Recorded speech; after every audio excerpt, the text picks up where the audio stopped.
नाजरीन आदाब। मैं हूं सदर आलम गौहर और आप देख रहे हैं सदर आलम यूट्यूब चैनल। आज मैं निदा फाजली की दूसरी नस्र दूसरा मजमून लेकर आया हूं। ये इस सिलसिले की अगली कड़ी है। आज निदा फाजली के इस मजमून का मौजू है होने में नहीं होता इरादा अपना। फिल्म शोले के गब्बर सिंह को कौन नहीं जानता। सिने जगत में यूं तो कई किरदारों ने अपने अपने दौर में चमत्कार दिखाया है। मिर्ज़ा गालिब में भारत भूषण, देवदास में दिलीप कुमार, तीसरी कसम में राज कपूर, प्यासा में गुरुदत्त कभी न भूलने वाले किरदार हैं। वक्त के साथ बहुत कुछ पुराना हो जाता है, लेकिन जो वक्त के साथ पुराना नहीं हो पाता वो किताब की सूरत में हो या फिल्म के कैरेक्टर के रूप में उसे क्लासिक का दर्जा मिल जाता है। शोले के गब्बर सिंह के किरदार में अमजद खां ऐसा ही किरदार है। उनके साथ अगर कोई दूसरा फिल्मी चेहरा रखा जा सकता है तो वो सिर्फ अकबर के रूप में पृथ्वीराज हो सकते हैं। यूं तो हर अच्छी फिल्म में कोई न कोई जानदार कैरेक्टर नज़र आ जाता है, लेकिन मुग़ल आज़म का अकबर और शोले का गब्बर सिंह अपनी मिसाल आप हैं।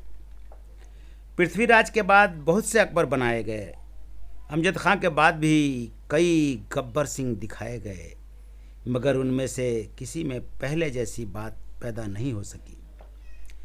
साहित्य अकादमी दिल्ली जब किसी अदीब को इनाम से नवाजती है तो इनाम लेते हुए इनाम लेने वाले को एक पेपर भी पड़ता है। मेरे पेपर का पहला जुमला यूँ था, तख्लीक मोजज़ा होती है जिस पर इंसानी हक नहीं होता। अगर ये इंसानी हक में होता तो कोई तख्लीककार अपनी मर्ज़ी से दूसरे दर्जे का तख्लीककार बनना पसंद नहीं करता। ये मोजज़ा कहीं कहीं और कभी कभी ही किसी पर उतरता है। गालिब की गज़ल, भीमसेन जोशी की लयकारी, टैगोर की शायरी, लता मंगेशकर की आवाज़ वग़ैरह ऐसे ही मोजज़े हैं। कोशिश सब करते हैं, मेहनत सब करते हैं, लेकिन कुदरत सब पर एक जैसी मेहरबान नहीं होती। मेरा एक शेर है, यूं भी होता है वो खूबी जो है हमसे मशहूर, यूं भी होता है वो खूबी जो है हमसे मशहूर, उसके होने में नहीं होता इरादा अपना। शोले में अमिताभ थे, धर्मेंद्र भी थे। इन दोनों मजे हुए फनकारों के मुकाबला में अमजद नए एक्टर थे। उनके पास सिर्फ अपने वालिद जयंत की वरासत, अपने बड़े भाई इम्तियाज़ की शोहरत और अपनी जमालियात में एमए की डिग्री की जहानत थी। इन तीनों खूबियों ने अंधेरे के दिनों में उनका साथ कम दिया, गम ज़्यादा दिए।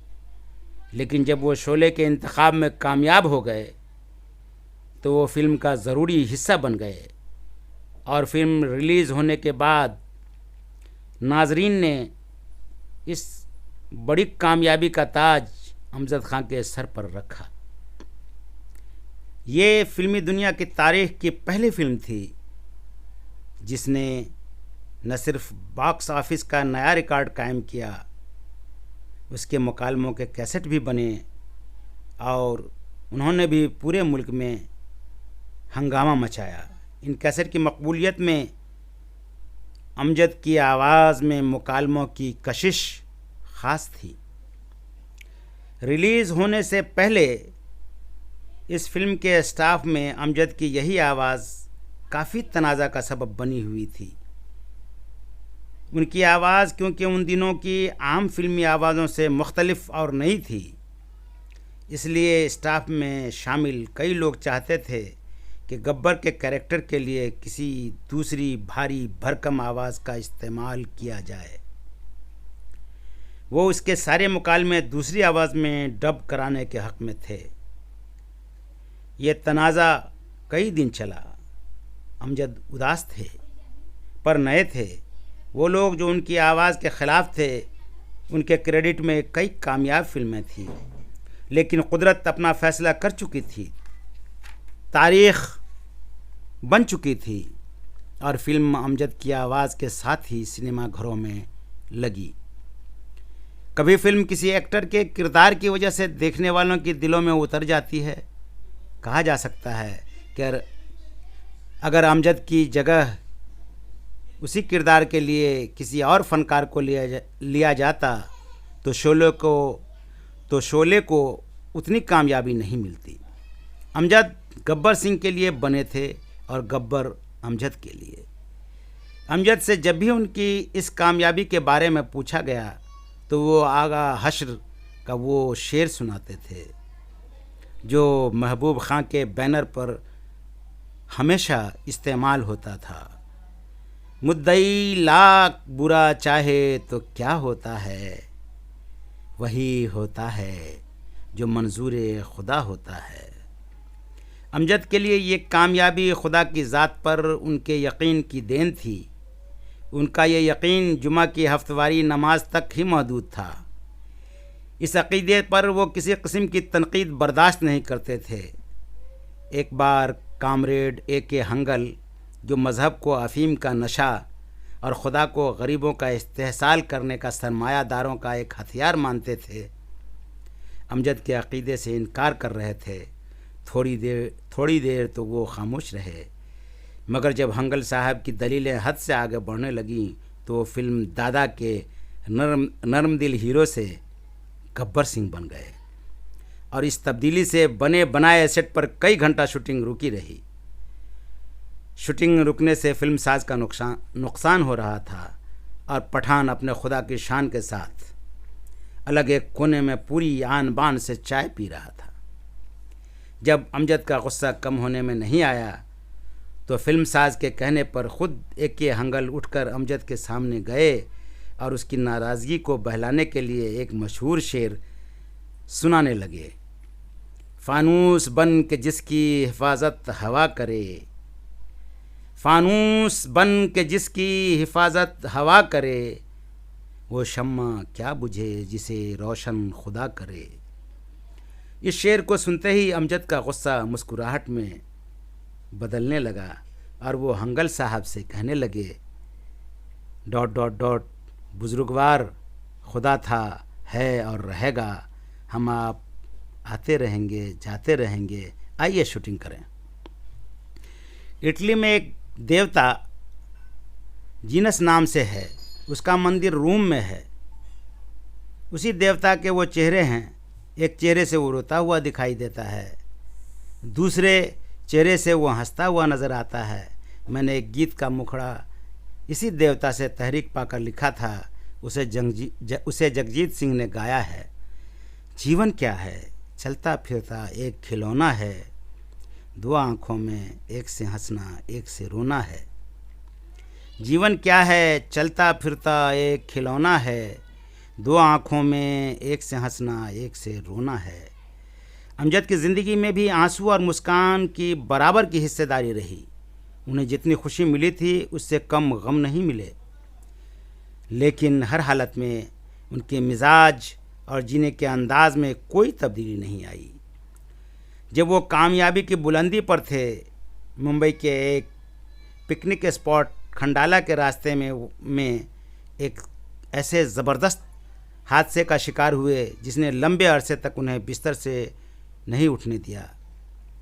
इस हादसे में उनके बदन की कई छोटी बड़ी हड्डियां टूट गई थीं, जो बाद में दुरुस्त होने के बावजूद ज़िंदगी भर उनको सताती रहीं, और वो मुसलसल पेन किलर गोलियों से बदन में घड़ी घड़ी उठते दर्द को बहलाते रहे। इन गोलियों की वजह से उनका जिस्म दिन ब दिन बेडोल होता गया, जिसमें पड़ी सलाखें कसरत करने से रोकती थी। बढ़ते हुए मोटापे को फिल्मी किरदार टोकते थे। अमजद अपनी इसी ट्रेजेडी को अपनी किसी ख़ता पर खुदा की सज़ा मानते थे। खुदा को खुश करने के लिए उन्होंने इंसानों को खुश करने का रास्ता अपनाया। एक बैंक में बड़ा सा फंड उन्होंने ज़रूरतमंदों की मदद के लिए रखा था।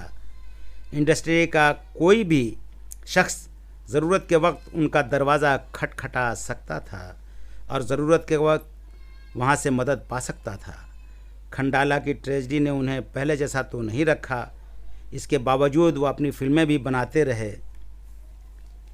दूसरों की फिल्मों में अलग अलग किरदार भी निभाते रहे और महबूबा बीवी के शौहर और 3 बच्चों के बाप होते हुए एक ज़ोरदार इश्क भी फरमाते रहे। बैठे बैठे उनकी अचानक मौत पर दूसरे रोने वालों में गिनती में सबसे ज़्यादा आंसू मशहूर डांसर एक्टर कल्पना अय्यर के थे। अमजद ने अपनी फिल्मी ज़िंदगी का सफ़र स्टेज से शुरू किया था। फिल्मों में आने के बाद उनका ये शौक़ जारी था। एक बार मगरबी जुहू में वाक़ पृथ्वी थिएटर में वो एक ड्रामे के सिलसिले में आए थे। अमजद जितने वक्त जागते थे या तो सिगरेट पीते थे या चाय के साथ नज़र आते थे। 2 बजे के बाद कैंटीन में दूध ख़त्म हो गया और उन्हें चाय नहीं मिली तो उन्हें गुस्सा आ गया। उन्होंने जोगेश्वरी से किराए पर 2 भैंस मंगवाकर पृथ्वी के मेन एंट्री पर बंधवा दिया। इन भैंसों के साथ दूध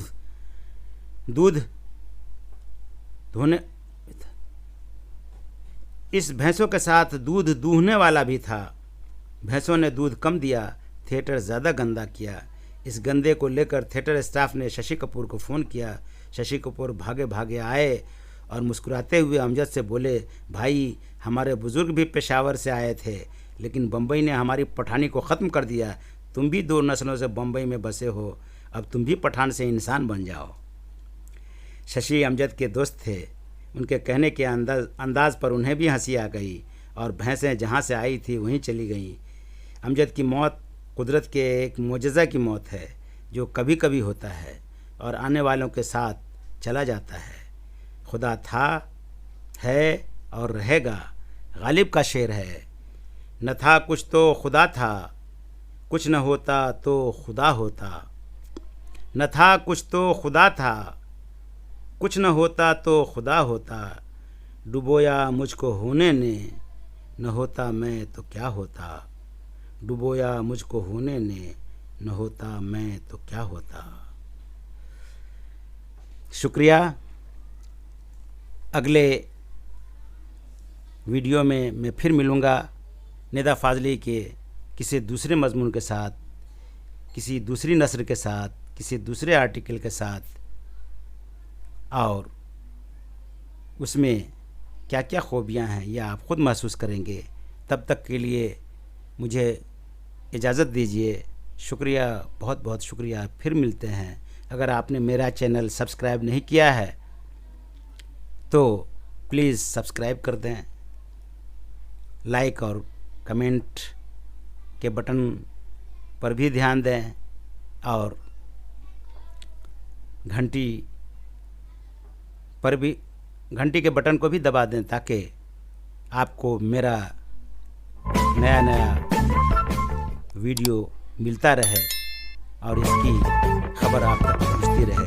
शुक्रिया। अगले वीडियो में फिर मिलते हैं। बहुत बहुत शुक्रिया।